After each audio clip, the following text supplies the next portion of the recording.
किसान साथी फिलहाल में बैठे हैं हम अपने लौकी के खेत के अंदर और यहाँ पे हमने आज से लगभग 2 महीने पहले लौकी का बीज है वो लगा दिया था। बिजाई करने का तरीका क्या था, इतनी ज़्यादा गर्मी में हमारी फसल कैसे सरवाइव कर पाई और वैरायटी कौन सी ली थी, क्या क्या बीमारियाँ आई हैं अब तक, शुरुआत में खाद, दवाइयाँ, बेसल डोज क्या कुछ लिए थे, इन सब के बारे में डिटेल में जानकारी प्राप्त करेंगे।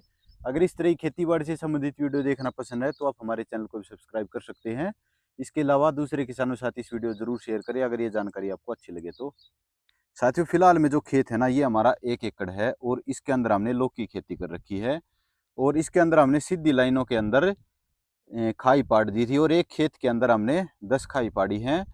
और एक लाइन से दूसरी लाइन की या फिर एक खाई से दूसरी खाई की जो दूरी है ना, वो यहाँ पे हमने लगभग 12 से 15 फीट रखी है। इस खेत की लंबाई थोड़ी सी ज़्यादा है, चौड़ाई थोड़ी कम है, इसलिए इसके अंदर थोड़ी कम ही लाइनें आई हैं। अगर ये एक समान खेत होता तो इसके अंदर ज़्यादा लाइनें आ जाती। जो लाइन बनाने का तरीका है ना, वो अपना बड़ा ही तगड़ा होता है। इसके अंदर सामने देख रहे हो ना, 3 फीट की हमने एक लाइन खोद रखी है और इसकी गहराई खुदाई करते टाइम लगभग 1 से 1.5 फीट की हो जाती है। एक तो नई ज़मीन हो जाती है, इसके अंदर खरपतवार है बहुत ही कम उग पाती है। सबसे अच्छा और बढ़िया तरीका तो ये है और इसका बड़ा फ़ायदा भी यही है कि इसके अंदर खरपतवार है वो कम उग पाती है, नई ज़मीन होती है, बीमारियां भी कम आती है फसल के अंदर और जड़ों की ग्रोथ है वो भी अच्छी होती है। और फिलहाल में आप देख सकते हैं 55 से 60 दिन की हमारी लौकी हो गई है। इसके अंदर बढ़वार बहुत ही अच्छी है। जिस टाइम पे लगाई थी बहुत ज़्यादा गर्मी थी, इसलिए हमने इसके अंदर यूरिया वगैरह बहुत ही कम डाले थे। पहले इसके अंदर नालियाँ फाड़ी, उसके बाद नालियों के अंदर से एक बार बढ़िया जुताई कर दी। उसके लिए अलग हल होता है जो कि इसके अंदर की मिट्टी को बहुत ही अच्छे तरीके से भुरभुरी कर देता है। और इसके बाद हमने थोड़ा थोड़ा इसके अंदर गोबर की खाद डाली थी और साथ में थोड़ी बहुत फंगीसाइड डाल दी थी और कुछ कार्बोफ्यूरन डाल दी थी इंसेक्टिसाइड के रूप में। इससे दीमक वगैरह नहीं लगती और बीज को कोई भी नुकसान नहीं पहुंचता है, ना ही फंगस लग पाती है।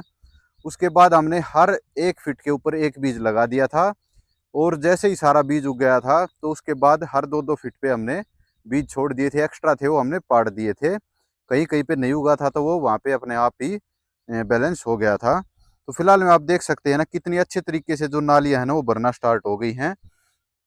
अच्छे इसके अंदर नाल हैं वो चल चुके हैं और कहीं कहीं पर हमने फूल भी देखने को मिले हैं यहाँ पे। तो लगभग हफ्ते के अंदर यहाँ पे जो है ना, तोड़ाई के लिए लौकी हमें प्राप्त हो जाएंगी। और इस टाइम पे मार्केट के अंदर भाव देखोगे ना लौकी का, तो आसमान छू रहा है क्योंकि भाव बहुत ज़्यादा है। लगभग 50 रुपये किलो किसान की लौकी है वो मार्केट के अंदर बिक रही है। और आगे चल के देखे ना तो ये भाव हो सकता है और भी कुछ ना कुछ बढ़ जाए। अभी घटने की गुंजाइश नहीं है क्योंकि अब बारिश हुई है। लोग अब अपने खेतों के अंदर लौकी बोना स्टार्ट करेंगे और जब तक उनकी फ्रूटिंग होगी ना, तब तक तो ये हमें बहुत ज़्यादा फ्रूटिंग दे चुकी होगी और अच्छे भाव भी हमें मिलेंगे। तो आपने देखा होगा ना, हमारा लौकी की खेती करने का तरीका कितना तगड़ा था और ये एकदम सक्सेसफुल भी रहा है। थोड़ा अलग तरीका है, बहुत कम किसान इस तरीके से खेती कर पाते हैं। और बीज की वैरायटी की बात करें ना, तो ये माइको की 8 नंबर लौकी है, बहुत ज़्यादा फेमस वैरायटी है ये और काफ़ी पुरानी वैरायटी है। और पैदावार की बात करें तो इससे ज़्यादा पैदावार देने वाली मेरे ख्याल से कोई भी वैरायटी अब तक नहीं आई है मार्केट में। इसको किसान है वो बहुत ज़्यादा पसंद करते हैं और इस वैरायटी को नाम से ही जानते हैं। और ये बहुत महंगा बीज भी नहीं है, एक सस्ता सा ही बीज है। और फिलहाल में बारिश वगैरह होने लगी है तो हमारे खेत के अंदर फंगस वगैरह ना हो, इसके लिए हम समय समय पर ध्यान रखते हैं फंगीसाइड का। अब तक हमने इसके अंदर 2 स्प्रे निकाल दी हैं। एक तो शुरुआत में बायोस्टिन की निकाली थी और दूसरे एलिट की स्प्रे हमने निकाली थी। और जिस टाइम पे फसल छोटी थी ना, उस टाइम पे भी एक बार हमने इसके अंदर इसी तरह से बायोस्टिन की और फिर एलिट की स्प्रे रिपीट कर दी थी। और उसके बाद इसमें किसी भी तरह की फंगस का हमें नुकसान देखने को नहीं मिला था और ना ही अब देखने को मिल रहा है। तो इसलिए अगर आप भी लौकी की खेती करना चाहते हैं तो बड़े ही सिंपल तरीके से आप लौकी की खेती कर सकते हैं। वीडियो पसंद आई है तो इस वीडियो को लाइक करें और दूसरे किसानों के साथ जरूर शेयर करें।